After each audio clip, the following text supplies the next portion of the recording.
Welcome to Everyone Loves Guitar, where we get to sit down and talk with interesting professional guitar players and related music industry experts. If you love playing guitar, stick around. You're in the right place. Hey, this is Craig, and I just wanted to give you an update. Over the last 9 months, in large part because of your listener support, we've managed to build this show into one of the top guitar and human interest podcasts online. As a result, we now have openings for a select group of businesses to advertise on and sponsor this show. And I thought you, as a listener, would be in the best position to make recommendations to business owner friends of yours who might benefit from advertising here on the Everyone Loves Guitar show. So if you know a business owner who might profit from advertising on this show, have them connect with me by going to everyonelovesguitar.com/advertising. Again, that's everyonelovesguitar.com/advertising. I'd love to have a brief conversation with them to see how we might be able to help. Thanks for your help, and now let's get on with the show.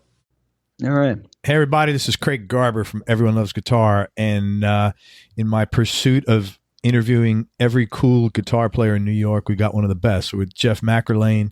He's everybody knows Jeff because he's one of the top teachers online of guitar. He's also a New York City-based guitarist, instructor, and producer. He's played and performed with Robben Ford, David Grissom, Rick I'm going to mess that up. Rick Firabracci.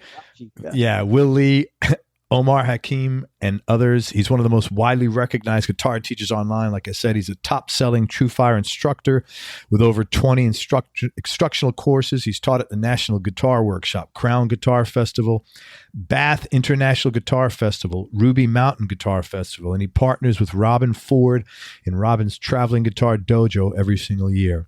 He was curator of the Roots and Blues series at Brooklyn's National Sawdust, bringing in Sidell Davis, Robben Ford, David Grissom, and composer Mikhail Rouse. He's currently recording a record with Robben Ford, which is almost completed. We might even get a commitment out of a release date from Jeff today. It's hard to say. Depends. And also he's going to be performing this summer at the Umbria Blues Festival in Italy with Matt Schofield and David Grissom. His early guitar heroes are Brian May and David Gilmour, and he quickly moved on to Sabbath, Priest, Rainbow, Ozzy Osbourne, and other heavy rock bands. After high school, Jeff joined New York City metal band Hades, and they opened up for Anthrax and King Diamond. He then enrolled in Berklee College of Music, and he hit his stride, and he's still friends with many of the musicians he met there. Shortly after Berklee, Jeff moved back to the city, and he studied with Mike Stern and Wayne Krantz for a short time. He joined, and this is a cool story, New York rap, rock, funk fusion band Liquid Hips, and they started touring Europe. At the same time, Jeff was developing his own trio with a steady gig at New York's legendary 55 bar, where they do not let in any slouches. I promise you that. He added a singer, and they formed a blues rock band called Flytrap, and they became a staple around the city. Along the way, Jeff's released a solo CD called I'm Tired. He's got another CD coming out, like I said. He discovered he enjoyed teaching as much as he did playing when he was hired by the National Guitar Workshop as their youngest teacher. He also enjoyed the steady income which touring musicians do not always have access to. At the National Guitar Workshop, Jeff got to jam with many of his heroes, and he formed relationships that last to this day. Jeff embraced technology early by teaching online when Skype was launched. He also joined the TrueFire roster when the company was in its early phases and has become one of their most popular and best-selling instructors, as I mentioned. A lover of gear, that's a shock for a guitar player. Jeff endorses Two Rock amplifiers, Michael Tuttle guitars, Collings guitars, D'Addario strings, Universal Audio, and Throwback pickups. And you can find Jeff online at Jeff McErlain. It's Jeff, JeffMcErlain.com. Jeff, thanks so much for your time. I appreciate you coming on the show. Thanks for having me here. Thanks. So you were in a metal band, Hades. I was curious how you wound up working with them, and how'd you open up for Anthrax and King Diamond? Those are like huge metal acts back in the day. Sure. Well, that was kind of in the heyday of all that stuff. And there was actually, for a while before the drinking age went up, in New York, New Jersey, there were a lot of, I lived on the border, so we'd go to this club called Manhattan's for any of you guys in Spring Valley, New York, and I got to see Yngwie on the first tour in a small club. And wow. Yeah, no, man, it was awesome. And TT Quick with, what a great band they were. And the guitar player, Dave, was just so great, And there was like a juice bar scene in Jersey, which was kind of funny. And so instead of like for underage kids, really? It changed to 21 in New Jersey, or it was 21 in New Jersey and 19 in New York, And so we would, play in New York and we could play in a regular bar, but in New Jersey there was like a heavy metal Sunday nights at this bar called the Juice Bar. Yeah, China Club. That's so wild. They would serve alcohol, but it had a total scene. It was always packed. And there was a metal band. I was in this band called Restless at the time, kind of a hair metal band. And then, because it was the 80s. Yes, sir. That old, without the hair anymore. And and then just became friends with the band Hades, these guys, and there was a heavy rock band, heavy, hard, not heavy metal band, And I wasn't in the band for very long, but we started playing L'Amour's, the rock capital. Yeah, L'Amour's. Yeah. So my old band Restless played L'Amour's a bunch, and that whole scene, so I joined Hades for a little bit. I mean, I say it's because it's kind of fun. Those guys were friends with the guys in Anthrax. We had played with Anthrax. And there was that whole scene that was a really fun time. Like being 19 or whatever the age I was. And opening up for those guys. Overkill was kind of a staple at that point in that band. So that was fun. And, the band did well. I got kicked out. For what? Well, I smiled on stage too much. Apparently, I could believe that. The leader of the band, God bless him, just had a real image for what the band should be, and it was fun though. I mean, that was my first time playing in front of like full packed rock and roll clubs, and experiencing that thrill. What guitar were you playing? Oh, it was a Jackson soloist. I was going to say, had to be a Kramer or a Jackson. I saved up all my money from pumping gas to get in high school. It was my first great guitar, and I sold it because it had a Kaler on it. And, in retrospect, it really sounded like shit, but yeah. Played great, played really cool. And so those guys were, it was a great band. They went on, they put out some records, and so my material could be heard on those records, though uncredited, but that's a whole other story, and Hades. Now, wait a minute. It wasn't King Diamond. They were like the first guys. They had like masks or like. Well, King Diamond, the guy himself, we used to play a band called Merciful Fate. Right. Which, I loved all that metal stuff. And I still do some of that stuff's a little kind of silly now, but I mean, in terms of that, I mean, geez, for me, it was Sabbath. And the first Ozzy record was one of those Revelations. Yeah, it was a great album. Revelation, yeah. First, I was like, this is it, and then, metal was really cool at that point, I mean, that was like the hot guitar stuff, yeah. So, we played with them and it was really cool. I had a great run with them, and, I think it was an exciting period because the guitar was really a hot instrument. Not that it's kind of not now, but not like it was then. Yeah. It was on fire. Yeah. And, in retrospect, to listen to some of those guitar players who I loved, and you listen back, you're like, oh, well, that's really not that great. But, yeah. It's like a lot of chops and really bad songs or whatever. But there's ones that still hold true to me to this day, who are still guys I just always go back and listen to. It's funny. I grew up in the Bronx, and the drinking age was 12 there. I had a fake ID once they raised it in New York. I've managed to somehow get a fake ID. Oh, we all had them. At 12. Yeah. Kind of funny. We'd go to like a bodega over the bridge, and it was like a bus pass, and we'd give it to them, and they'd just give us apple malt duck or whatever gross stuff we were drinking back then. But I digress. I had this memory come back. That was kind of a funny story. I remember we opened for my other band. We opened for King Cobra. Remember that band? That was Carmine metal band. Carmine Appice's thing to try to do the hair metal scene. That was his band? That was his band, yeah. So I remember... who was the guitar player there? There were two. One of the guys ended up being in the Bullet Boys. And I don't remember his name. But... So it was all lipstick and hairspray, and they all had blonde hair, except for Carmine. It was a whole thing. But it was a funny moment, my first introduction to the real music business. I walk in, and there's Carmine Appice, Sabbath. No, it's Vinny. Sorry, it's Vinny. Jeff Beck group. Jeff Beck. To me, I'm Jeff Beck fanatic. Beck and I was Bogart, that's Carmine. Man, Vanilla Fudge. But for me, it was those Beck records. And he walks in and he's like, I'm glad we can curse on this. It was just a funny moment. He walks in and goes, fuck this fucking place. He's like, I played with Jeff fucking Beck and I'm playing in this fucking place. Oh, he was not. He was going on it, huh? And I just thought it was one of those introductions to the real music business. You know what I mean? Like, he was like, you try to cater to the record labels. Wow.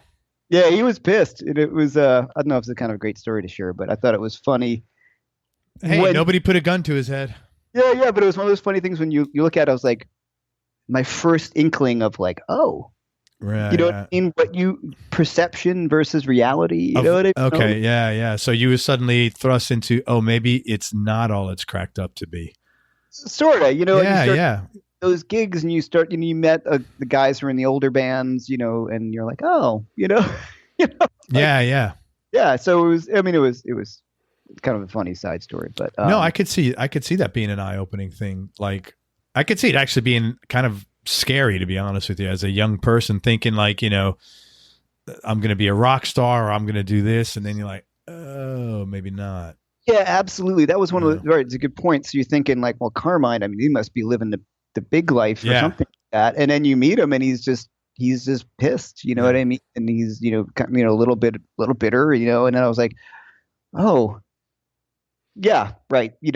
I'm still in the back of my head. It resonated a few of those kind of experiences. And then I was thinking, there's other people who do it, and how do you know what I mean? How do people make this thing work? You know what I mean? So yeah, interesting. Hey, so then you went like to after you started performing, you went to Berkeley, which I think is a pretty big thing to do as far as. I think you have to have a level of humility to go do that and maturity to say, hey, I need to learn more. I want to learn more or, whatever. Because when you're out there doing it, you tend to think that, you don't need that stuff. What prompted you to go to school? Well, I was working at Macy's as a stock person, with some of the guys from Hades. Paramus Mall? Yeah, it was the Garden State Plaza, man. Macy's at the Garden State Plaza, and it was that kind of moment of, wow, I got kicked out of the band. We were supposed to go on tour and all this, and I was like, whoa, now I'm kind of back to, doing nothing. And I was teaching guitar on the side because I was trying to make money, and I was, I was probably not very good at it. And then I had a fortunately very supportive mom, who's like, yeah, well, let's just try to figure this out, if you want what you want to do. And I remember my manager, she was the store manager. She was pretty nice. And I, when I decided to go, she's like, oh, thank God. She's just, it was super nice. She's like, you do not belong here. You know what I mean? Like what happens, I know I was always still kind of taking some lessons and, at that point in time. And I had some really good friends who, for instance, you had Pat Bergeson on. Yeah. And I've known Pat since I've been like 18. Yeah. He was, where did you know him from? Here in Brooklyn or? Well, before that, New Jersey. I took some lessons with Pat, who was going to William Patterson College. Yeah. And then I've got some other really good friends. This guitar player named Chris Amler is one of my favorite friends, still one of my best friends. And they were all going to music school.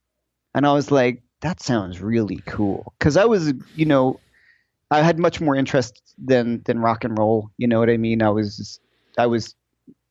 still am fascinated by the instrument, And I thought like, well, that's got to be really cool to go there and, become a player. You know what I mean? So it was part education, part escape. Yes. Yeah, that makes total sense, man. I totally get that.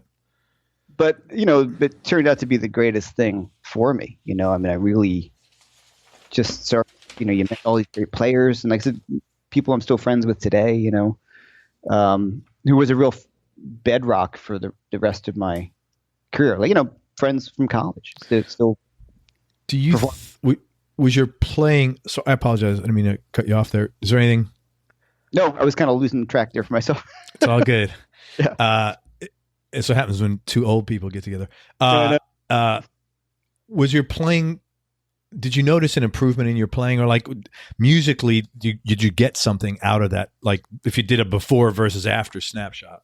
Sure. Well, during the time we talk about like the 80s, I mean, I was a big Halsworth fan at that point, and Mike Stern, like Yeah. Upside Downside, these records. And, playing in a metal band, there was only taking care of part of what I was starting to get into. And when you got up to, it was a great equalizer getting up there too, because if you're kind of like, a little bigger fish in a small pond, so it's pretty okay, you know what I mean? Yeah.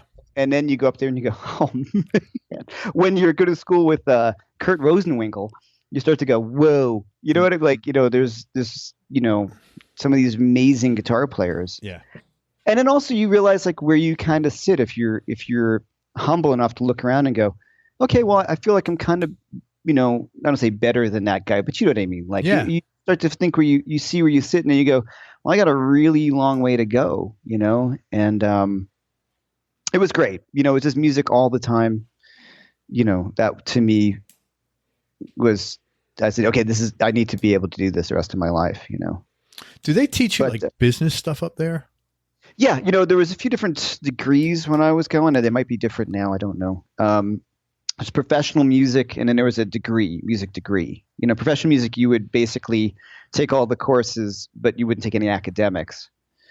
And I was a performance major. And then there was music production engineering, there's music business courses. And the professional music was a degree as well. But you could get one without a BA, without the academics. Yeah. And the professional music was cool because you could take film scoring classes and business classes. Like they made it like this That's really cool. And to their credit, I think that was a really smart idea because it was, you can treat it as a conservatory, or you could say like they were pretty realistic up there. I felt even at the time of like, you got to be a good businessman and you've got to get these other skills together, Because that's obviously the number one, like if I ask a question, if I say, what is there, if you had to go back and do something different, or if there's, one thing you should have done or a mistake you might have made, the 75% of the time, the answer is some version of, I wish I would have paid more attention to business, or I wish I would have learned more business or somehow got more business skills. Yeah. When you were with Mike Stern and Wayne Krantz, I was assuming you're studying jazz. Yeah. Was this like, for lack of better words, a passing phase, or was, like, cause you had been into metal thing. And I think you had told me a conversation that we had previously that you're basically a blues guy, and then you were studying jazz. Was that like an extension of Berkeley, or was that just like a little phase that like we all go through in whatever stuff we're doing? All of the above. Yeah. Studying with Mike, because I was just such a big fan. I used to go see him at the 55 all the time, and he's a nice guy, it was just, I just wanted to expand what it is that I could do. Part of it, I think part of it is like chasing this thing. Like with Wayne, it was just, I only took a few lessons with Wayne, and I've known Wayne forever, through the 55 bar when I was doing the gig, and he's brilliant. Wayne, it was more just like an idea of like, I just need some focus, and that guy is, so it was a handful of lessons with Wayne. But what I got from Mike really lasted, and I started studying with somebody after Mike, this guitar player, Rusty Philippus, who used to teach at Berkeley, and it all came from that Charlie Banakis method of approach notes. And so Mike started me in that, but Mike is, he wasn't, Russ was a teacher, whereas Mike is Mike, great guitar player and practices his butt off. But, Russ had a way of helping me. Well, here's my point. After getting out of Berkeley, I had all this stuff in my head, and I need some way to sort through all of it. Yeah, that makes a lot of sense. So figure out you want to find your voice. How do you do that? Like, what do you? Yeah, that makes a lot of sense, actually. And then what you're also saying was, after a little while, I'm like, I don't love jazz. Jazz guitar. I'm always more leaning towards if it's that, the Scott Henderson or Schofield, or you know what I mean, more of the fusion-y things. And certainly like Robin Ford was a huge influence on me. And I did get a chance to tell him when we first became friends that he did a clinic at Berkeley, and somebody asked him, and it was like a revelation for me, use that word a few times today, was he played two things happened. He played a blues by himself, and I was like, that is the greatest thing I've ever heard. You know what I like? I was completely like, oh my God, like, you know, because I was a blues rocker like Zeppelin and Trower and Hendrix and all that kind of stuff, but I never understood the Stevie Ray Vaughan, as we all were at that era. You know, I didn't see it as the blues, if that makes any sense. I just kind of saw it as like, I knew Stevie Ray Vaughan was a blues guitar player, but I didn't know any of the history really. I knew some of the names because, you know, Zeppelin, you know, Memphis Minnie and, you know, and Muddy Waters and all these things, but I never really dug into it. I think it's also when you see a guy like that in person, it's dramatically different. Yeah. But the few things that struck me was, one, he just was up there by himself. He didn't need a band. And then I think somebody asked him if that was worked out. He's like, what do you mean? Like, no, I'm just playing a blues, you know? And then on top of that too, somebody asked him a question of, you know, this is what I had a chance to tell him. Was somebody said, what do you do when you come across a set of really hard chord changes? Which is everybody's, you know, nightmare. He goes, I avoid them completely. And he was just, you know, now, you know, being good friends with the guy and having played, his ears are from another planet. Like, he can play over kind of a lot of stuff. But it was that feeling of like, oh, you know, it's actually okay to not be perfect.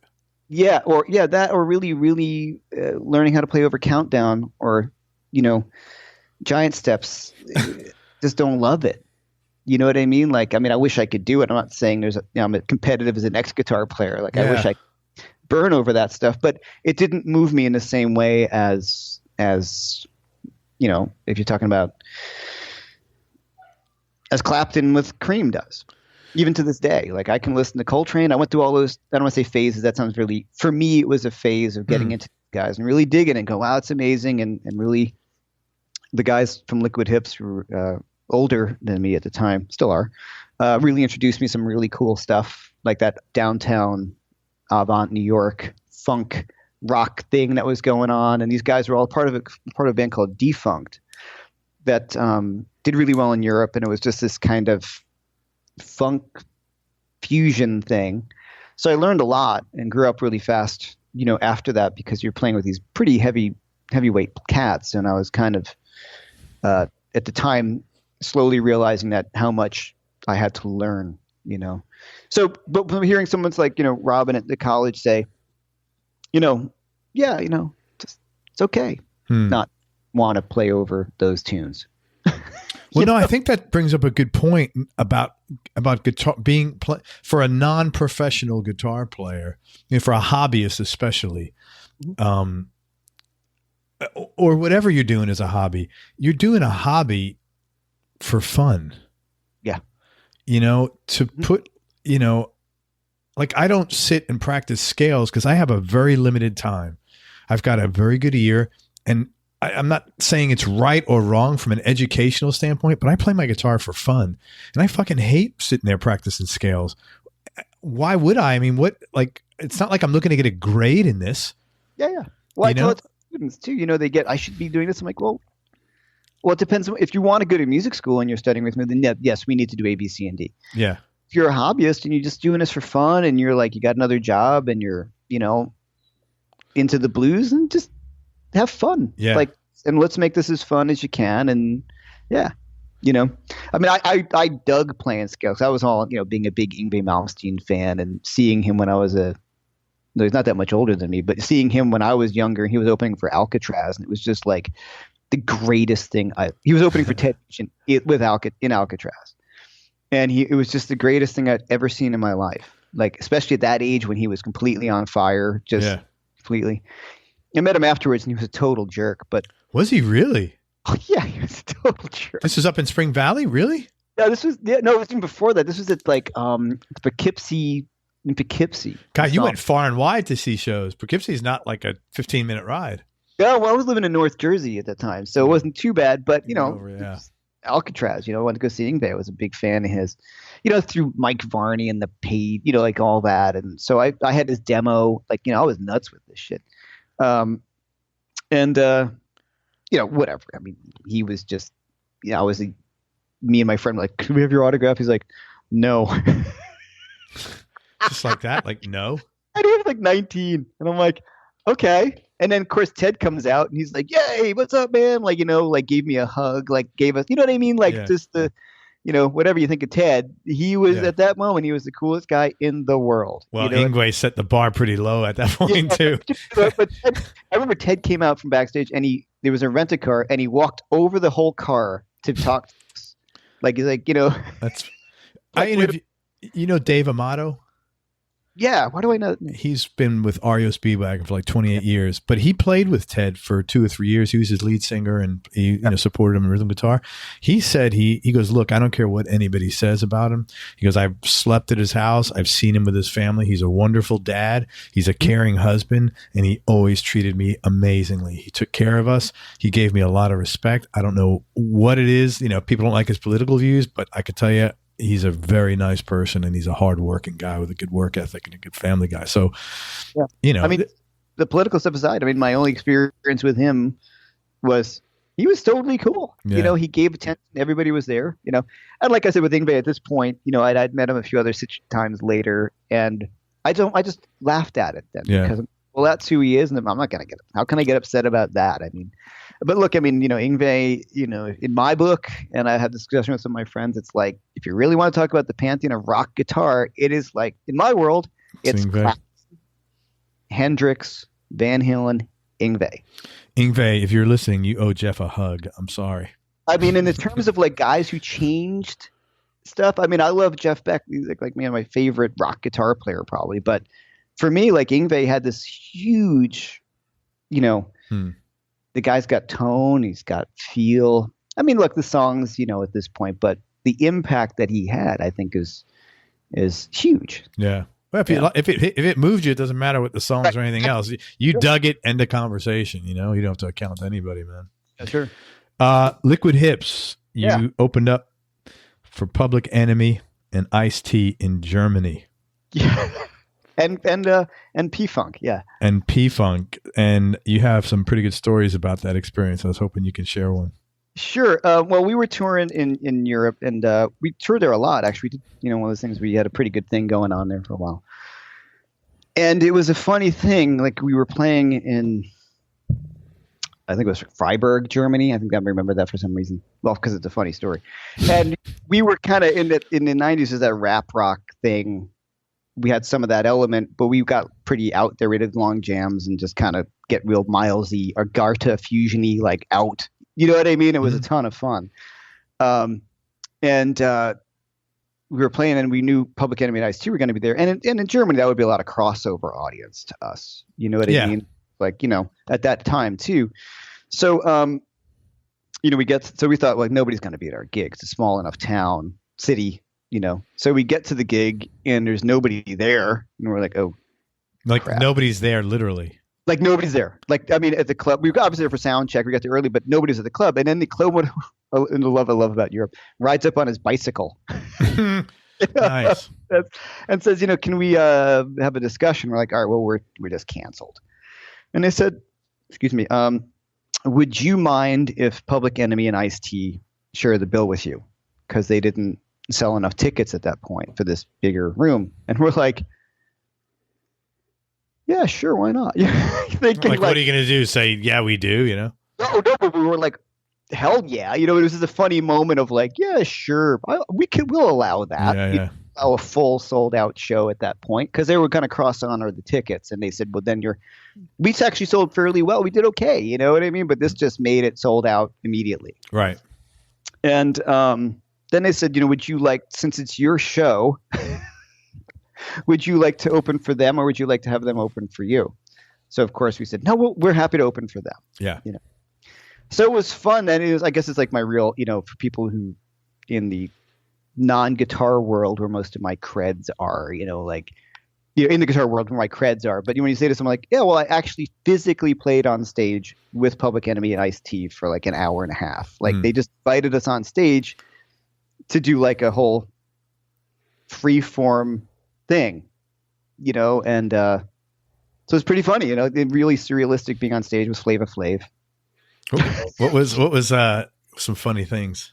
Well, I was young and I was in my early 20s, and then we're backstage and Ice-T he was not happy, 'cause, and I look back, I can't blame a small dressing room here with this, this long hair rocker guy, and probably a little pissed off that the show didn't sell out. Yeah, and all those things. So he wasn't all that friendly, but it was funny watching him try to be really cool eating a popsicle.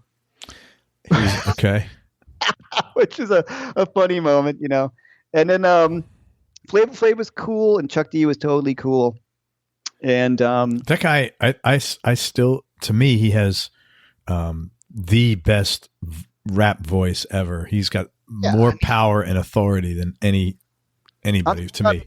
A big rap, but the guy, but the stuff that I still can think is just amazing is the Public Enemy stuff. You know what I mean? And because it was, politically, it was saying something, and it wasn't the whole, gangster rap stuff. Yeah, which I have no relation to in any way. But it all kind of went south at one point because they all had these matching Public Enemy jackets, and apparently someone stole Flavor Flav's, and that set off a whole night of him running around screaming, trying to find his jacket, and then everybody's outside in the club, and he's just running around yelling, like out of control. Where's my jacket, bitches? Yeah, exactly. Yeah. And he was getting out a lot of racial slurs in Germany, and then some cab driver, really Eastern European guy with a mustache, he pulled a bat out of his car and was gonna get into a fight, and then suddenly everybody just jumped on top of everybody else, like to break this thing up. It was one of those funny moments where everything was going great and it could have suddenly gone really bad really quickly, And so everything got worked out. I don't think he got his jacket back, but it was a fun story. It was a really fun gig, man. I mean, and that kind of thing. And I look back on it and go like, oh wow, yeah, I actually I performed. Like I didn't tour with them, but being on stage with Public Enemy and Ice-T is kind of funny. Was it good musically at least? I think it had some moments, like the vibe was really good. Yeah. It was just kind of, I think it was they'd start a groove and they would just say, play something. Did they even tell you, hey, did they bother telling you like this is in A flat or this is in C? At that point, there was really nobody in the band who was, if I remember, it was like a harmonic instrument. It was mostly just like, the DJ, the beats and the DJ. Okay. So they had somebody doing the DJs. I think he had a keyboard and stuff, but it was not really, we provided the harmony, Okay. So it was up to you guys to do what you want to do. Yeah. So interesting. I mean, in retrospect, if I heard it now, it might've been horrible, but at the time it was fun, That's cool, man. That's a good experience. Yeah. So, and then you basically transition over to teaching. What prompted you to do that? And what do you like most about teaching? Well, what happened was, I was still gigging regularly. And touring, it was rough because you come on the road, and I had invested a lot in that band, and then, being that was my band I was in, the band I was in. And then you do these tours, 6 weeks or 2 months or a few months on the road, and you get off and you have some money and you've got nothing. No work. Nothing as far as like, Yeah. Might have some money from the road, but never coming home, rich. Any long-term money. And then just teaching. I was always at that point. I was teaching at the National Guitar Workshop. And they had asked me, and I just took to it. I kind of liked it. You know what I mean? And I mean, what's cooler than talking about your favorite thing in the world, right? And then, I realized I was actually pretty good at it. Probably because I enjoyed it. Mm-hmm. You know what I mean? And to me, there's nothing more satisfying than sharing that and getting a light bulb moment with people, and because I feel like, I mean, it's still great. I still get emails from guys. I had you as my teacher in National Guitar Workshop in like 93 or something, and I'm like, that's cool. Yeah, no, it's been spectacular, and look, if you can influence somebody in some positive way, and that means a lot to me. Yeah. And then to the relationships I've developed with students, and friends, and then it was also just a way to make some better money. Sure. Oh, so I had no skills. I mean, I went to music school. I mean, Well, you're skilled at music. Yeah. You got to make, I can't even type. So there's nothing else I could really do. So I had to try to make this work, and there were some serendipitous things that happened, like scoring a rent stabilized apartment in Manhattan. Where were you living? Chelsea. Holy crap. Yeah. God. It was a shoebox and it was a dump, but it was on the 20th Street and 8th Avenue. So I was like right in the middle. So getting students I had a central location. That's great. Yeah. Things like that kind of, panned out. What are you working on now that you're most excited about? Well, of course, the record with Robin Ford. That's pretty amazing for me. Great experience. And, look, it's one of my heroes, and for him to have approached me to do the record was pretty freaking crazy, do you think he approached you like, in almost like in a mentor capacity, like he wanted to support your efforts to get this going? That's really nice. Yeah. Oh man. Like my relationship with him, besides being good friends now, which is kind of for someone who was my hero, for a really long time, and then to be friends with him. But, and then on top of that, like business partners, those kind of, like in his workshop, it's his workshop, but we do it together, and then just, and him getting behind my playing and, giving me tons of great advice, things that were just really like, for example, I know this gets me in trouble with some guitar players. We did the first, we met through TrueFire initially. Mm-hmm. I'm listening to you. Sorry. No problem. I helped produce his first instructional video for TrueFire. And he and I had met at guitar workshops. You know what I mean? Just kind of like a, hey, how you doing kind of thing, nice to meet you. And we just hit it off at TrueFire, because he saw me as a guitar player, you know what I mean? And we had some mutual friends and we just hit it off, And then we reconnected at the Crown of the Continent Guitar Festival. I was teaching there, and he was brought in, one of the guest artists, and they asked me to help get him because they were having some problems, confirming the date. So I called him, and he came, and he came and taught my class with me, and it was a great moment. We played together, and afterwards, like, hey man, I had no idea you could play like that, And he gave me one of the greatest compliments I've received ever, which it seems like it's braggy, but it was one of those moments where he said, well, Miles said this about my playing once. I feel that way about your playing. Oh, wow. Yeah. And I was just kind of like, That's pretty intense. Yeah. I swooned, Wow, that's really nice. Yeah. Some validation. And he's been really supportive, and it's been a great mutual relationship because I help honestly organize. I've done a lot of workshops, you know what I mean? I've done a lot of clinics and workshops, and I think I helped a lot to organize that in a more efficient way for him. And in return, a lot of my students come to them, and it's been great. Very cool. And so we just one of the things I was saying, we were playing together, and I was playing a Strat, and he just said, hey man, can I give you a piece of advice? And I'm like, hell yeah. He's like, yeah. Robert, he's like, yeah. And because I had a Strat and I had a Les Paul, and he's like, stop playing Strats. And I was like, what? And he's like, yeah, because when you play Strats, I hear other people, but when you play your Les Paul, I hear you. Or your Telly, I hear you, because the Strat, and he has a point. Like, he's like, no, you go that neck pickup, and then you got your Marshall, and and you suddenly sound like Hendrix. You know what I mean? In all humble way. You know what I'm saying? Like, there's a real thing about that, and he was just kind of really, really positive about me developing my own thing.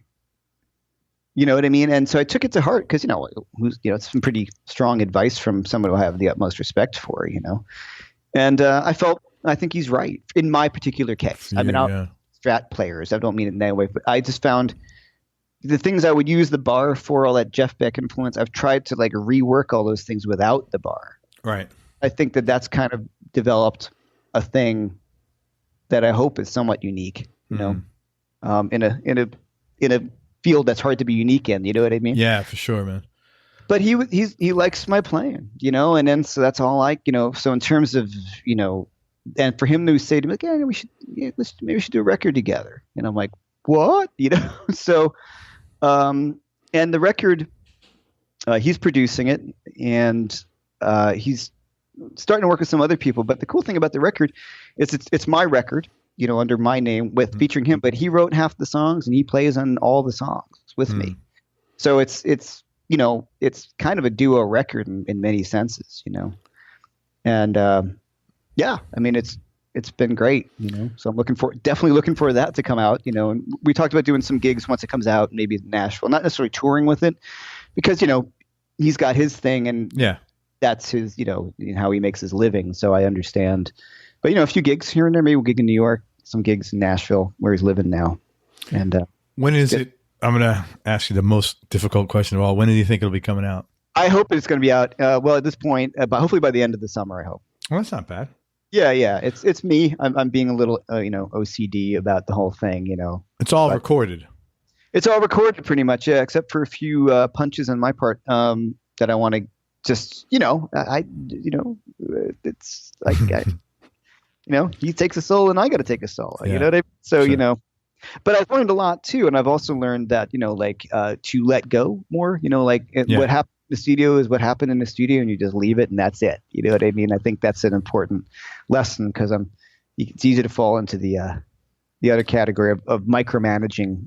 What you're playing. Analysis paralysis, sort of. Exactly. Yeah. Totally. Did you guys record this in a studio or a home studio? Live. We went to the Sound Emporium in Nashville. Oh, wow.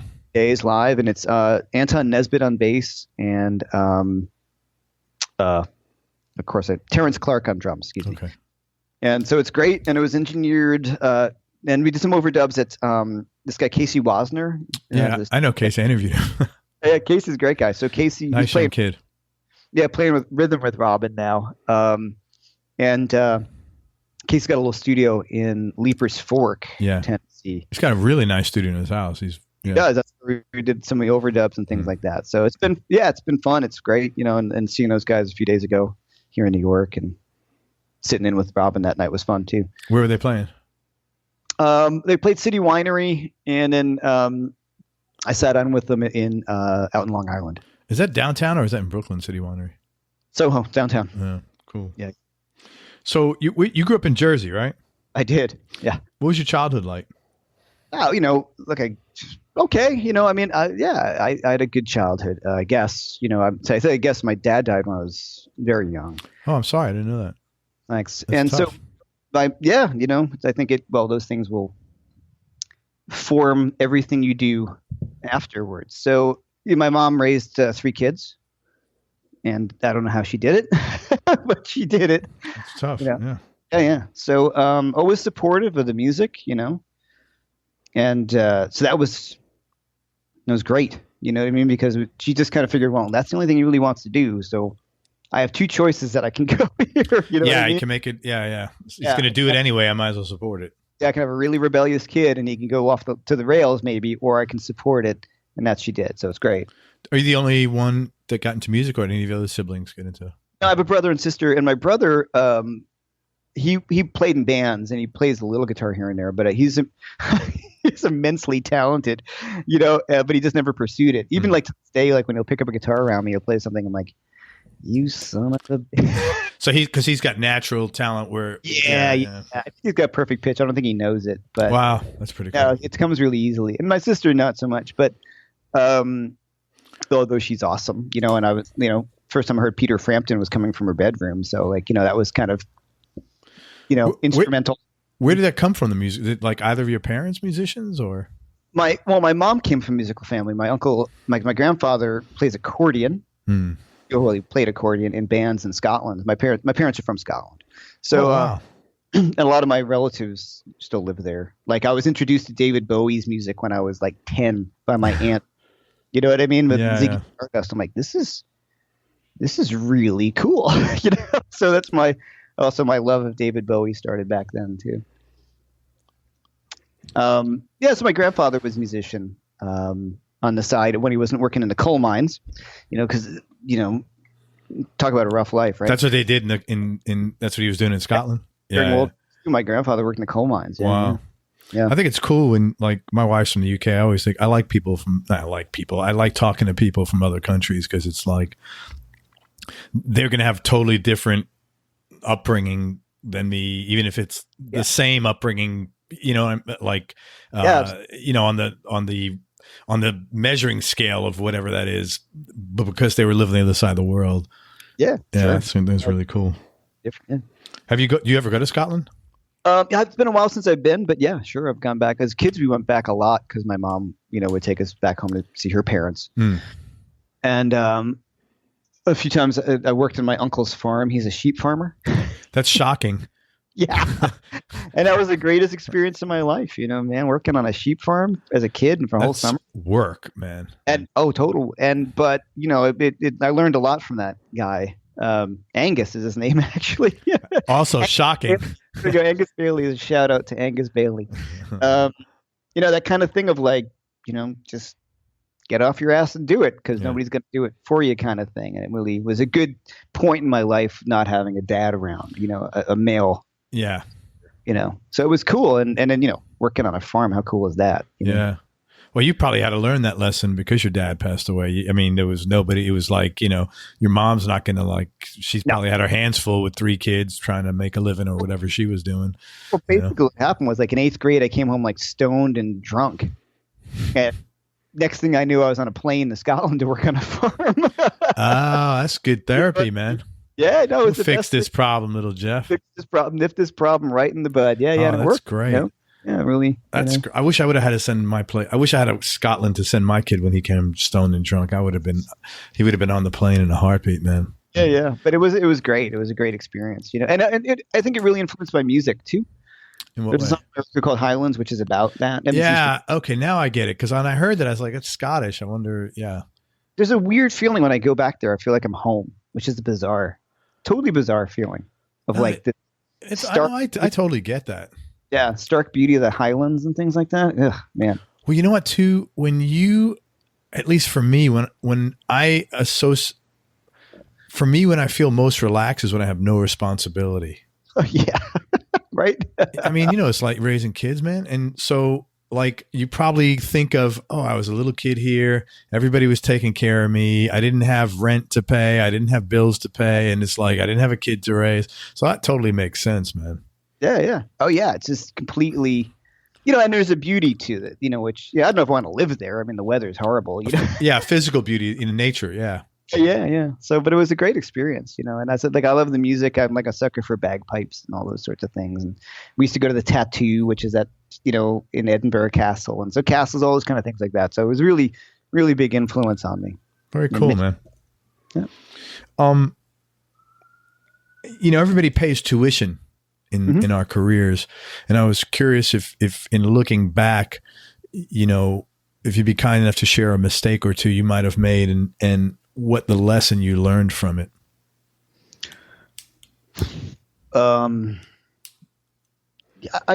guess on a larger picture was, you know, any advice you'd give somebody, your younger self, just put yourself out there more. Don't play it so safe sometimes, you know, like have more confidence in your ability. And then also,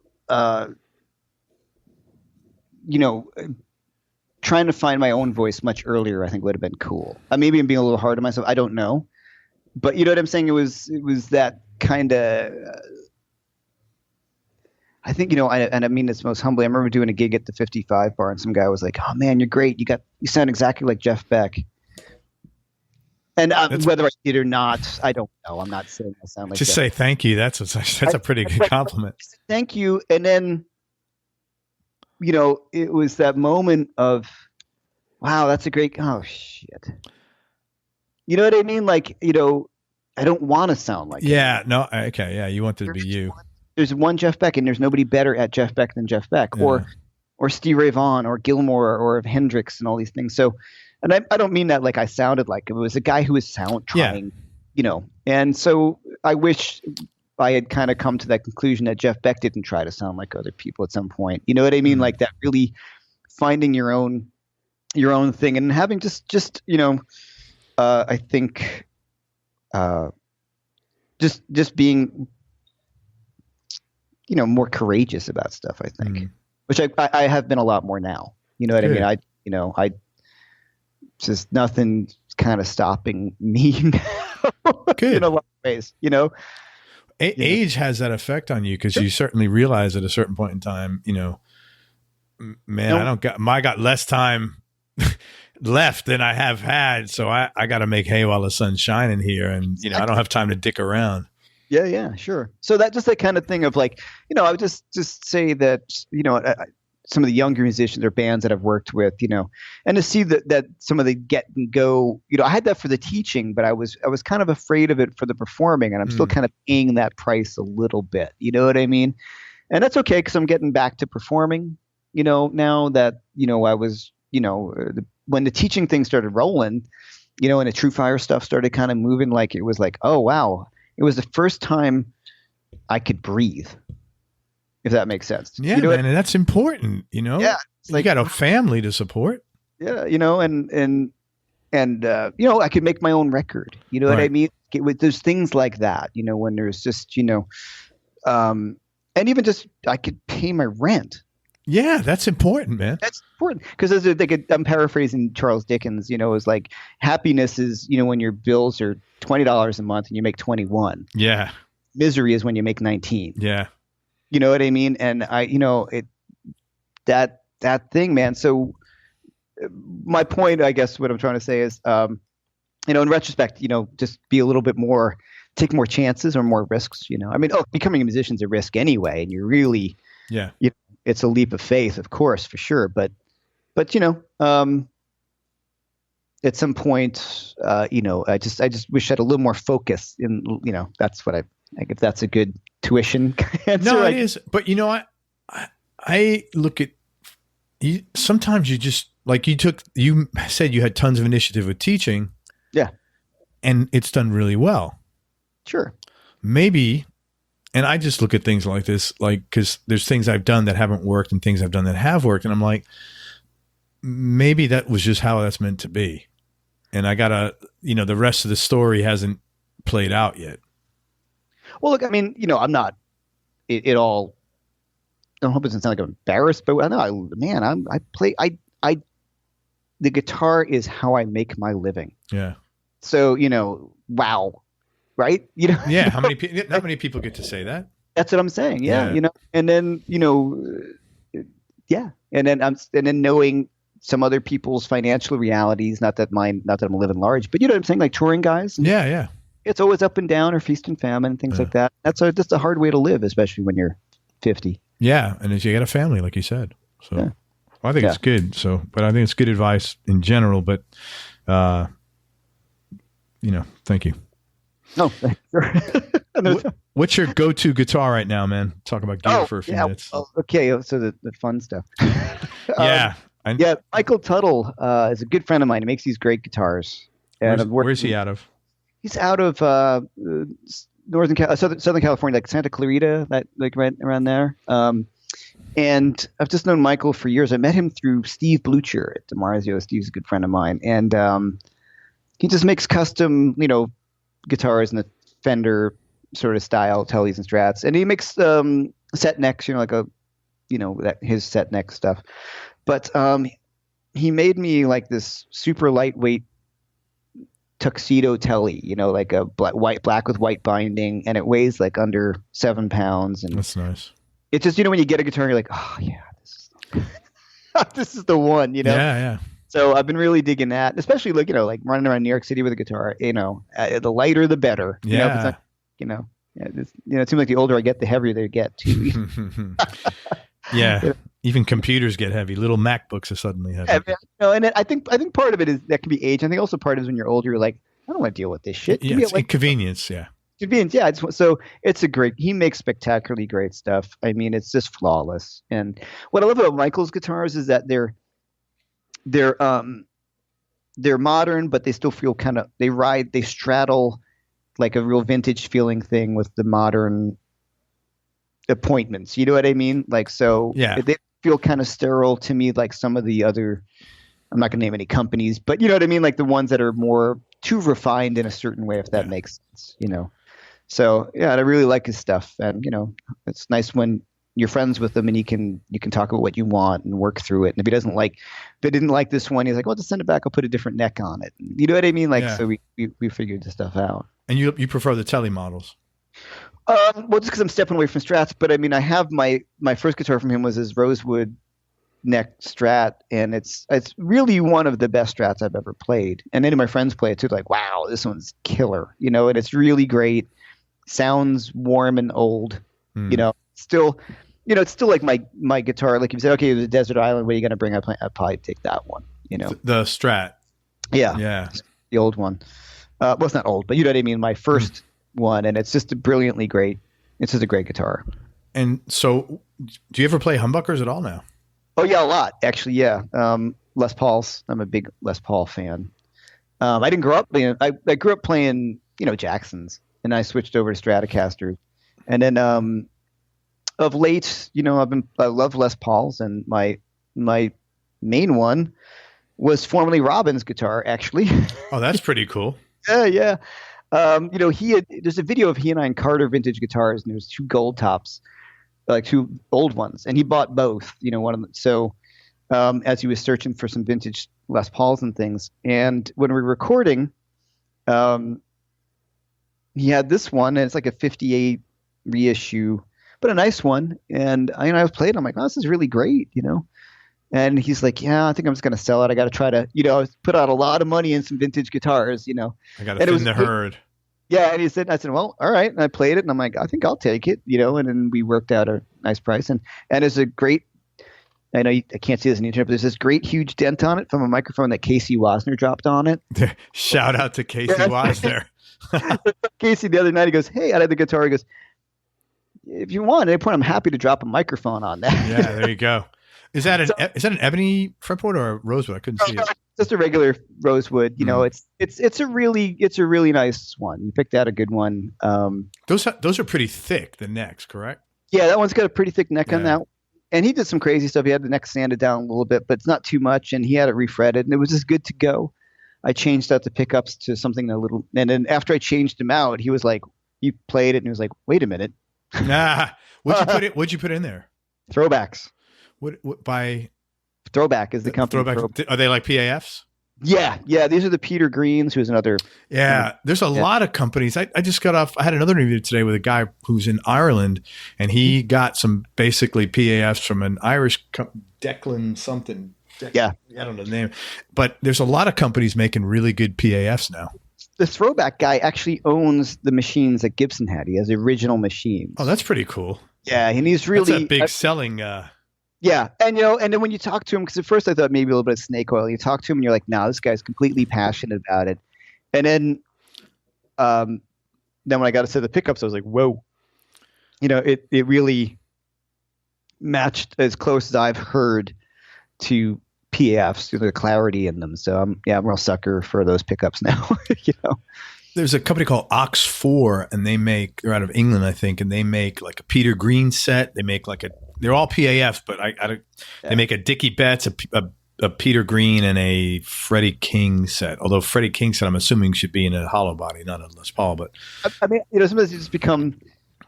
It's the right pickup for the right guitar. Yeah. Right. And that's the thing. And sometimes, I had a few sets of throwbacks, and I'd actually experimented moving them into different Les Pauls. And I think I found the best combos at this point, Do you do that work yourself, or do you bring it to someone? Yeah, no, I do it myself. Oh, you do? Because I was saying that gets pricey. Just change swap. And then you do it, and then it's the disappointment of, no, not these. Well, I was fortunate enough. Well, two things. I worked at a guitar store when I was younger, and the guy showed me how to do some of this stuff. And no, it's just, I don't have the money to, and I still don't have the money. I'm going to bring it. I'm great friends with the guys at like 30th Street Guitars in New York. But, how many times can you pull out a favor? Yeah. Right. Yeah. And you don't want to do that shit either, because they got to make a living. Right. And then also, I want to be able to do it myself, because I don't do refrets, but I do all my own setups, and I do all the electronics and stuff like that, because it's easy once you know how to do it. Yeah. And the cool thing is, if you fuck up, you just bring it to your friend who actually knows what he's doing. You say, can you fix this? And they're like, you idiot, this wire goes there, not there. Yeah. Well, there's really little, and anything you're doing, there's very little downside of my wife, I remember when we first switched over to Mac, she was like a little timid, and I'm like, hey, you could fuck this, nothing's going to happen. Even if you push, it's not like get smart. I got to push the red button and the world's going to blow up or something, So there's really nothing that you could screw up too bad on anything, Yeah. Today's day and age. I'm not going to refret, Well, that's a big, I have no business doing that, I also don't go inside amplifiers, Well, let's talk about amps now. What are you playing? Two-Rock. Where are they out of? They're out of the kind of the north of the Bay Area. They're Bay Area. Oh, you mean San Francisco? San Francisco, I was thinking, sorry, Green Bay for some reason. Never mind. And that was, that playing those. I'm sighing because it was those moments where those, as a guitar player, where I was always coming from playing Marshalls, which I still absolutely love. I've got an old Super Lead that I've had forever, but I'd gone through other companies trying to find things, and it was. I keep on bringing these things back to Robin, playing with Robin, and hearing that Dumble, and then getting to play through it and go, oh, like there's a level of musicality that the amp affords you. And now, after working with Eli and Mac at Two-Rock, who are the greatest guys, and they've been really supportive of me, it's changed like the way I play the guitar. I mean, I got it. They are not inexpensive amplifiers at all, but man, neither are my guitars. You know what I mean? Neither is your guitar. So the amp to me, when I play something else, it's like I've had this Matt Schofield as a friend, and he's a good friend of mine, and he's been a Two-Rock guy forever, and he said the same thing. He's like, oh yeah, like I mean, I'll lug it everywhere because it's just nothing feels right anymore. Is it a heavy amp? Oh yeah, I mean yeah, sure. I mean any kind of good amp usually. Well, I mean is that more? What is it? Well, I have two. The 100-watt head that can go down to 50, which I got. So that's 45, 50 pounds right there, maybe 55, 60 pounds even. Yeah, the head is like 43 pounds or something like that. But they're compact, which is cool. Unlike a Super Lead, which is like heavy on one side and just long, it's kind of smaller. But my point is about them, and this is when you hear Robin talking about his Dumble, is that it's just part of the instrument. Like it becomes such a part of the sound, and the way the amp reacts to the way I play way cleaner than I ever did, because there's like a level of touch sensitivity that I can get from these amps that I hadn't really gotten from other amplifiers as much. I mean, I'm sure if you've got a great dialed in old Super Reverb or something like that, or a great GTM 45, like, yes, you can get there. But this is the first kind of like modern amp that, that I've played. I'm like, wow, this is something else. So does that have like a dirty channel? Is it one channel only or? I have two. The classic Reverb Signature, which is a one-channel amp, but you've got a FET boost, kind of like the Dumbles have. You've got an option of pushing the front end with a built-in FET. And it's got a few little gain switches that you can go from like a black phase to the Matt Schofield input. And then you go up top, it's like the Two-Rock sound. It's called the Matt Schofield input. Well, yeah, Matt helped, for his. Oh, that's badass. Yeah, he works. They're great friends. And then the top one is sort of like the John Mayer Two-Rock amp sound. And the other one I have is a Bloomfield Drive, which is their latest, which I'm not sure, maybe the greatest amp I've ever played. Oh, really? How many? Yeah. How many? Is it a combo or is that a separate head again? I have it as a combo. Yeah, I got a 40-watt combo, goes down to 20, and 2x12 or 112. Yeah, 112. And the clean channel is a spectacular with tons of headroom, and the overdrive channel kind of falls into that D style sort of thing, which is really that Dumble-y kind of really great overdrive. It's really touch sensitive, and I'm pretty blown away by that amp. So very cool, man. Yeah, I like, in terms of that guitar thing, when you play it, it's like a total pleasure to play. Yeah. Yeah. I'm like, wow, this is so much fun. Do you have a lot of, is it hard to crank where you live? Yeah. I mean, I'm fortunate in a situation where I could, during the day I can turn up a little bit, but yeah, it's always a bummer. No, I can't crank. Yeah. But no, it is what it is, man. Exactly. Yeah. Where can you crank really anymore? Yeah. It's very tough. Musically, if I asked you to pick your top 3 desert island discs in no particular order, and knowing that this could change tomorrow, what's your knee-jerk reaction? Daniel Lanois for The Beauty of Winona. That's a first. Oh yeah? Oh yeah. Man, he is the best. Huge influence in my guitar playing too. Jeez.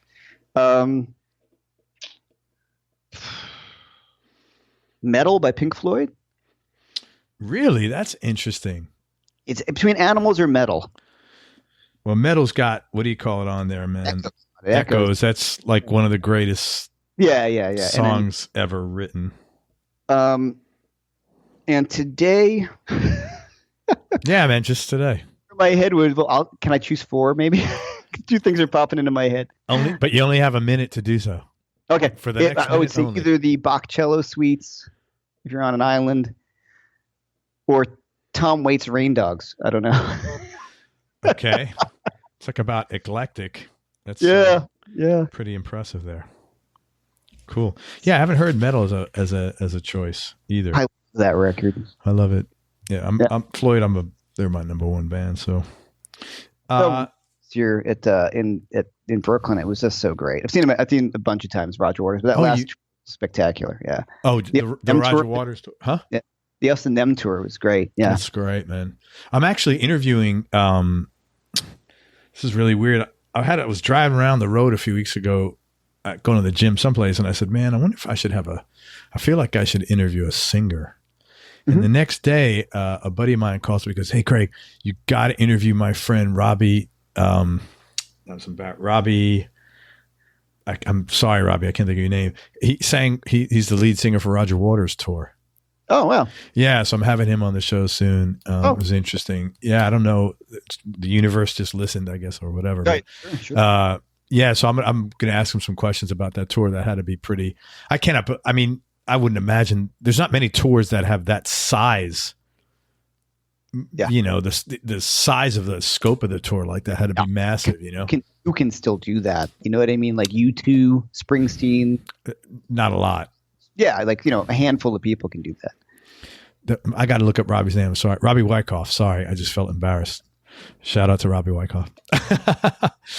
You know what, man, you know what? This is really weird. I always have such a great memory, but now I'm at the point where I'm talking to like, so many people. My memory. It's crazy amount of people you have on. It's amazing. I talk to 15. I could talk to 10 people, 15 people a week sometime. You know, meeting them, and I'm like, and I'm embarrassed, to be honest with you. Well, you know what? I hate to tell you this is, you know, I started putting people's names on the top of these because I'd forget who I'm talking to. I have to write down like what I've taught my students, like the online guy. I have to put a little notebook, like I have a spreadsheet because you don't want to give them the same thing. Oh, let's look at this. Well, we did that 3 weeks ago. Oh, right. Sorry. It's not possible to remember like that many, you know. And I was talking to one of the guys I interviewed, and he was just doing a solo tour and he hadn't done one. And he said, I said, hey, he had called me for something. I said, where are you now? He goes, I have no idea. He goes, I swore to God this would not happen to me. But it's the same thing. He's like, you know, you're 5 towns in 5 days and like you have no sleep and, you know. Yeah. So, I mean, I get it. What do you like most about yourself? Oh, I know, you know what? I knew that would be uncomfortable for you, but I took out the other uncomfortable questions. So I had to keep some uncomfortable questions in there. What do I think? I don't know. I'm kind of a bit of an eternal optimist. That's great. You know, I mean, you know, I'm as an atheist, I do believe in like, I don't know, is it that an atheist? Who knows? So my friend's like, you're not an atheist. Like Robin's like, you're not an atheist. You know what I mean? Like, you know, you just don't know it yet, that kind of thing. What I really feel is you can create your own, you said it in your thing, like you create your own happiness, right? Doesn't it like kind of, I've heard you say that something along those lines at the end of yeah, I say happiness is a choice, so choose wisely. Yeah, and that's kind of where I feel like, you know, a lot of really cool things. Like I worked on a movie with Robin Williams and became friendly with him and got one of greatest professional compliments, like just things that, because if you remain positive and open and, treat people the way you want to be treated, you know what I mean? Yeah. And, I think, so for me, that's when I look back at some of the really amazing things I've been afforded to do. It's not because I've been kind of lucky. I think it's just because I just try to remain as positive as possible, because you can choose to be a miserable fuck. You know what I'm saying? Yeah. And maybe some people might not have that ability. Obviously there's things that can take into, you know what I mean? There's life things and all that, but I got plenty of things, and, I could, blame the world for my dad dying, or my, you know what I mean? Or other friends dying, you and all. You could be a victim or you could be a survivor, man. Exactly. And, there's, you don't want to be the bummer. I don't want to be a bummer. So I think, and the joy that I get from teaching, like that reinforces a lot of it. You know what I mean? And just that kind of thing. So I think just being optimistic, like life is not an easy thing. And so I think that's the one thing I do like, is I try to remain optimistic about things. Have you always been like that? I think so. That's really good. I can get bummed certainly periods, but what it is, a guitar, man, like, fuck, man, if I'm feeling bad about something, I can just pick up the guitar and it all just goes away. Yeah. You know what I mean? Because it's just like, I guess like somebody goes outside and smokes a cigarette for a few minutes. Like I can play guitar for 5 minutes and feel like, okay, the feeling kind of centered. Yeah. Yeah. And so I think it's a real, really fortunate, or, if you want to call it a gift, that I discovered it, and it had that feeling for me, because I think a lot of people don't have those outlets. And, the reality, like I had this moment, like, it was like a total moment of, I was at True Fire, filming a course, my course that they're investing in me to put out to the world. And I'm in the hotel, like bitching about something to myself, like, I got it. And I looked in the mirror. I'm like, you are an asshole. You know what I mean? Like, just turn this around, and, everybody's got their problems. Shit. Yeah. Everybody's got their shit, but I can, I'm just saying, like, man, I'm fortunate, so yes, I'm fortunate. Is it luck? No. I mean, I think one thing you take you see opportunities. I don't mean to be in an opportunistic way, and in a way like, oh well, they've asked me to do this thing, so I'm going to do the best job I can possibly do. You know what I mean? Some of it's luck, as far as either having gotten the opportunity, but you work. Yes. And I believe, and I think this is what you're saying, to a great extent, you make your own luck. Exactly. or not. Yes, exactly. Now, look, yeah. I'm not going to say there's not luck, but I moved to New York City, and I paid the tuition and still pay tuition to be in a place where things can happen. If I'm living in the middle of nowhere, the opportunity of things to happen become less. Yeah. So you know what I'm saying? Like, so that but it's work to stay here. Like, it's not easy living in New York City, I see you, if you keep making these True Fire courses, I see you in a condo in St. Pete, man. in a house in St. Pete on a third of an acre where you can crank as loud as you want. Right by True Fire, right? No. Yeah. I think the relationship is, I think they're pretty clear. Like, yeah, we like the artist not to live in St. Pete. Oh, do they say that really? No, I mean, I'm just joking, because they're you'll be showing up at the door. Hey guys, exactly. what's going on today? I think the relationship is really good the way it is. You know what I mean? And they are the greatest people in the world. Like, it's like family. Very cool, man. So yes, I mean, good fortune. Yes, my friend David Hamburger, great guitar player, years ago said, hey, he somehow met the guys at True Fire and said, I recommend my friend Jeff. So like, that was fortunate that he recommended me. You know what I mean? And then, so yeah, but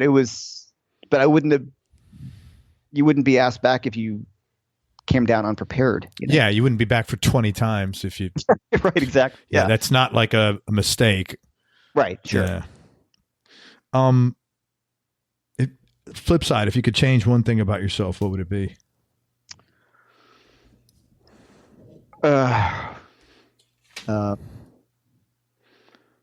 Procrastination.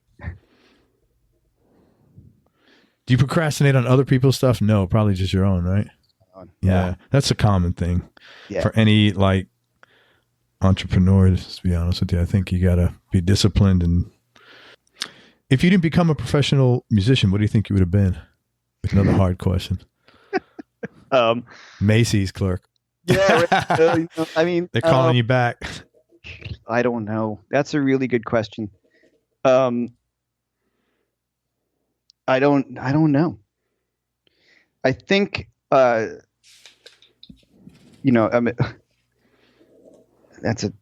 an animal lover.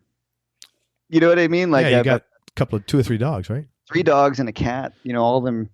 Well, 2 of them are rescues. The pit bull, who's like my dog soulmate. You know what I mean? Yeah, man. Found him on the street, and the cat too. I don't know. I mean, I've never really entertained, because literally I wanted to be a guitar player before I played guitar. Wow. That's pretty. Like, I saw, as an early, big fan of Queen. You talk about Brian May, and I remember watching, a Midnight Special, like, stay up late, and I'm like, that is the coolest thing in the world. You know what I mean? Yeah. And things that made not that I'm a theatrical performer. I understand, you want to be a rock star and shit like that. But, seeing Bowie on Saturday Night Live, that with Klaus Vormann. Klaus Meine is the Scorpion singer. Oh, Klaus Meine. Okay, I think like Klaus Vormann. Scorpions. Yeah. And I was going, what is this? Like, this is the coolest thing in the world. And then, of course, like, Jimmy Page in the dragon suit with the guitar slung down his ups. I'm like, God. That was pretty bad. I still don't know how he held that guitar that low.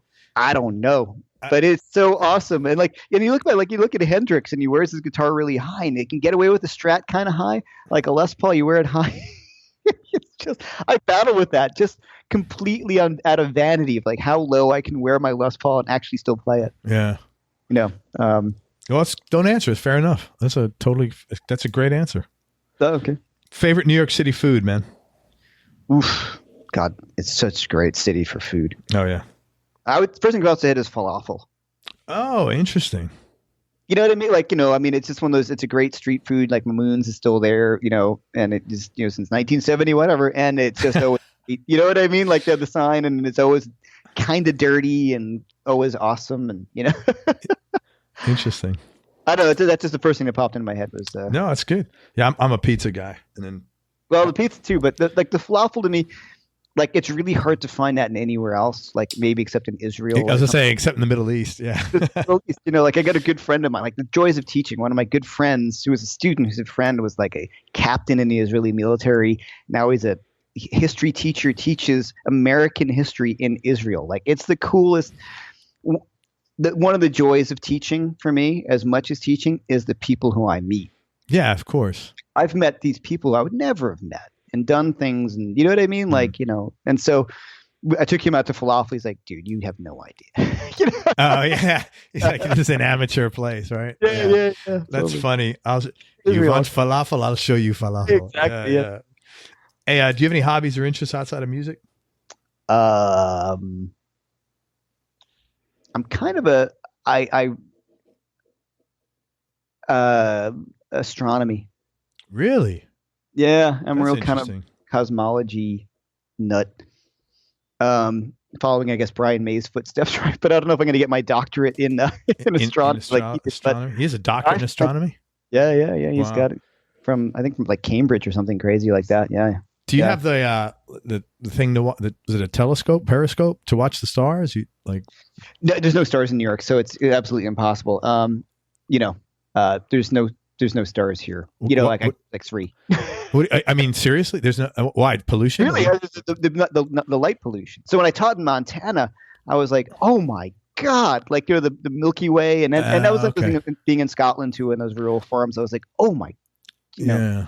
But I mean, I was the kid. Like, I sent away to pictures of the Voyager to JPL, the Jet Propulsion Laboratory, and they had sent you pictures at the time, like these like kind of glossy photos of Jupiter, and I can just stare at that for hours. Really? And, like, cool. It to me is just, what I also love about it, I mean, is the sheer scope of everything, where you just look at yourself and go, like, I think it's grounding.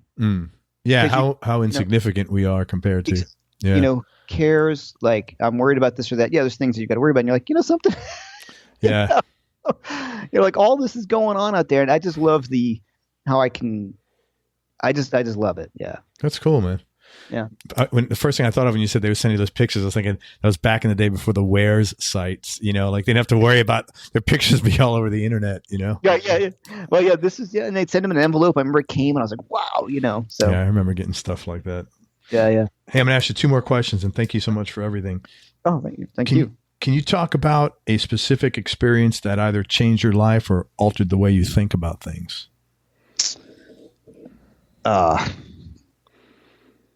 Sure. So the first thing, the heavy stuff. I don't know. Should I go heavy or should I go light? I don't know. Whatever feels comfortable, man. Whatever feels like the way to go. I had a girlfriend die on me. Oh, wow. That's intense. Yeah. So wow. Talk about life-changing. Holy shit. How old are you? 27. Oh my God. I'm so sorry. Wow. What happened? She overdosed. So I wasn't involved in that, but there was. Did you know she had a problem? I did. Yeah, it was starting, and you know, I was on the road, and I found out when I was in Germany. I got the phone call. I'm like, oh, it was horrible. That's intense, man. So what that made me go was like, you know, that reality of like, well, not that, that I was going to have that same fate, but, how did I get in that position? Like, you know what I'm saying? Like, how did you get with someone like that? Yeah. You know what I mean? It's just not taking enough responsibility. Do you know what I'm saying? Like, there was like slaves in New York in a lot of ways. We shared this small apartment and you know what I mean? And like, so you would deal with all this stuff and she was sweet. She had problems, but I know it's super heavy stuff to talk about on a guitar podcast, but after that, there was a real change, even in my teaching and things like that, where I'm like, okay, like, you can allow things to happen to you, or you can try to have as much, first of all, you have no control. That was a kind of a little bit revelation too, and that thing of like, where you're like, oh, well, I've got no control over really anything, and controlling things like the Buddhist thing is like, that's just all, it's all an illusion. You know what I mean? But you can make better choices, and the choices of just like, how did I get in this position of being like, like broke musician with no gig? You know what I'm saying? Like, just, that old joke of, what do you call a musician without a girlfriend? Without, homeless. I heard that. Yeah. You know who told me that? You know who Billy Vera is? No, I don't know. Billy Vera is a guy that had like #1 hits in the 60s and 70s. And I happened to interview him the other day. Sweet guy from New York, originally lives in California. We had a band in California, Billy Vera and the Beaters. And it was real popular, I think, again in the 90s. Anyway, he just told me that. It was an interesting guy. And so I never heard that. 2 days ago, literally. Oh, yes, 2 days ago, I think I heard that first time. But I was that guy, you know what I mean? Like, and then that was a kind of thing of like, whoa, wait, no, this is not a good place to be. You know what I mean? So that was a life-changing. Yeah, man, that's intense. Thank you wow. So that forced you to sort of like assess your whole situation and say, I need to really. I got pushed out of the plane without the parachute. You know what I'm saying? I got to get my shit together. It's not magically going to happen. Exactly. Yeah. And that was a real changing point. And then we talked about the optimism and trying to be optimistic of like, a fair amount of dark things, if you want to look at them that way, sure. In your life. And then you just say, okay, well, I can choose to look at things this way, or I can choose to look at things that way. Yeah. And I just kind of said, well, I made that choice. Like, I'm not making good choices. And I was never, I'm a total teetotaler. Like, like my whole life, to the point where guys would make fun of me. You know what I mean? I'm always the designated driver. Great. And it's totally fine with me. And it's fine because I'd have a drink and I'm just like, ugh, I feel like crap. And, I used to get migraines for years and they would give me migraines. So it's not even worth it. You know what I mean? So wait a minute. Unless it's Kettle One with prune juice, or what the hell did you? Only thing I can drink, and only one is vodka. Yeah, it was so funny that when you put that up, I was like, I didn't want to write that because it sounds kind of creepy, but I literally had the same. Watermelon juice. Yeah, the Trader Joe's watermelon juice and some vodka. Yeah, I had Kettle. I didn't have watermelon juice, but I had Kettle One the night before. It was weird. Just the same. I had a shot. I'm not like. But I'm in the gym all the time. Yeah. I was, fortunate to, at this point still have avoided all that stuff. Yeah. the now drugs and drinking because I had no interest because what it was first I'm a control freak, and also like it just would. Yeah. And then the next day the payback would be too much. You know what I mean? And I don't play well when I'm messed up in any kind of way. Yeah. Like so, I don't like being on top of my game when I'm playing with people. So getting messed up for a gig. That makes no sense to me whatsoever. Well, if you're a control freak, that's all you need to say because you have no control when you're right. You know what it was is like I just remember that kind of like when you're hanging out with your friends and you got to drive home, you're like, oh, I've had a drink and they're all fucked up, and you're like, damn it, you know what I like, so that stuff. Well, good for you, man. Wow, that's intense. And last question, which is no less intense. Biggest change in your personality, Jeff, over the last 10 years, and how much of this change has been deliberate and intentional, and how much is just a natural part of aging? Oh, I don't know. I think part of the aging part is like I don't just shit that used to bug you. It's probably stuff that's when you're older. It's shit that used to bug you, and now you're like, yeah, whatever. Yeah. I've got friends who are like younger guitar players, like, oh man, this and that. I'm like, yeah, whatever. You know what I mean? Like, yeah, I could do that. Yeah, no, it's a friend of mine's just turning 40. He's like, oh man, great guitar player friend of mine, True Fire buddy. And he's like, yeah, he just started kind of complaining. I'm like, how old do you know? He's like, I just turned 40. I'm like, yeah. All right. My bleeding for you on that gray hair, buddy. Yeah. So, I mean, I think it's cool in the sense of, I'm much more comfortable in your own skin, and those things are deliberate, and being more concerned about, like if you're talking about my playing or something like that, just doing what I want to do. Like, what's a great thing about, and I've always kind of been this way, and I don't understand guitar players who are not. If someone is a great guitar player, I am overjoyed. Like, I don't get competitive. Like, do you know what I mean? Like, if I hear somebody who's like, like I'm doing this gig in Italy with Matt Schofield and David Grissom. We're both just unbelievable guitar players. And so my friend's like, oh, you kind of nervous? I'm like, no, I'm just going to have a great time. Yeah. I'm not going to compete with them. Well, they're not going to those guys are super nice guys. They're going to be as just humbled by your playing as. Well, I do what I do. Yeah. They do what they do. Yeah. And, they're pros. They're not, no one's going there and thinking, oh, let me measure my dick here. And, Yeah.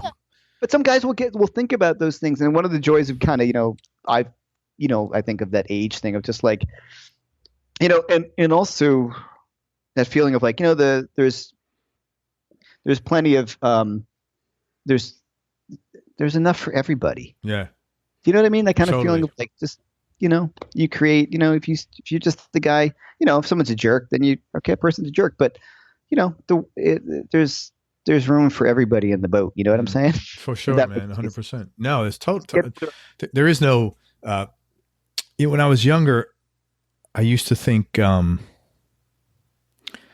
everything was a competition. Yes. And I read this book, by a guy named Wallace Wattles, which eludes me at the time right now. But basically the book explained how, there is no competition. Money is not like a finite thing that, there's only a certain amount of it. And, if you don't get your share, you're fucked. It's like an infinite amount. And, and I read that like religiously, like every 6 months for like 2 or 3 years, because it was something I was really trying to work on to not have that competitive mentality, or be jealous or envious or measure myself against something, and to just try to, and that helped me a lot. Yeah. So I totally get that. Yeah. There is no competition at all. Right. So. Yeah. And I have the confidence in my abilities because I know I work hard at playing the guitar. So I just do what I do, and that's, hey, you sound like Jeff Beck. So, hey man, thank you for everything. I want to tell people where to find you if they don't know you already, which I would think most people do. So first of all, thanks very much to Jeff McErlain for spending his time with us and being so freaking cool and sharing stories. It wasn't so totally boring. No, this is good, man. No, there's nothing boring here. All right. So check Jeff out. I want to tell you all the cool stuff he's doing. Number one, go to his website, Jeff McErlain. It's Jeff, McErlain.com. And everything he's doing is on there. But let me tell you some of the cool stuff he's got going on. First of all his True Fire courses are on that website. I think he's probably the leading True Fire teacher. He is also playing shortly after this interview drops at the Umbria Blues Festival in Italy. And he's playing along with David Grissom and Matt Schofield, as he just mentioned. He is going to have his album out by the end of the summer. Let's be super conservative, by September latest, by early fall, with the one that Robin Ford's played on. And it's Jeff's record. And I guess Robin sort of is guesting on it and did a lot of co-writes. He is also, I think he does, you do accept private students? I do. Willingly. And you can, yes, willingly. And if check out there's enough material out there on him so you can see if you want to work with Jeff. But if you do, go to his website at jeffmcErlain.com and hit him up through the contact form there. He's going to be working with Robin Ford at Robin Ford's Dojo. And that's upstate New York, right? Yeah, Big Indian, New York. Yeah, Big Indian, New York. You can sleep in a yurt right next to Jeff. And he'll be doing that August 27th through August 31st. That's what that place is, kind of like, right? Yeah. And he is also on Facebook, Instagram, and Twitter at jeffmcErlain.com. His band, Liquid Hips, you could probably find those CDs around there. And if you happen to bump into Flavor Flav, ask him his version of the story of being in Germany with Jeff. And also his first CD you can find on jeffmcErlain.com. It's called, great title, I'm Tired, which is great. And we're all waiting with bated breath to find out the name of the next album. Man, thank you again. I really appreciate it. Man. Really got to have this conversation. Any final words of wisdom? Get a dog. Spay and neuter your pets. That's good wisdom, man. Oh man, like I said, yeah. Hey, animal junkie. Got to do it. Yeah. Everybody, thank you so much for listening. I hope you enjoyed this interview as much as I did. Thanks again to Jeff McErlain for spending all the time with us. Genuinely appreciate it. Go to everyonelovesguitar.com. Get on our newsletter list. Get notified about future episodes and some other cool emails I'll send you. And remember, as Jeff said earlier, happiness is a choice, so choose wisely. Be nice, go play your guitar, and most important, have fun. Till next time, thanks for listening. Peace and love, and I'm out. We hope you enjoyed this show. If you did, subscribe to the Everyone Loves Guitar podcast, and you can do this online at everyonelovesguitar.com or on iTunes. And if you like the show, please leave us a 5-star positive review. The more 5-star reviews we get, the higher our show ranks, and higher rankings mean we get to continue speaking with cool, interesting guests on our show. We'll see you on the next episode, and until then, keep playing your guitar and have fun making music.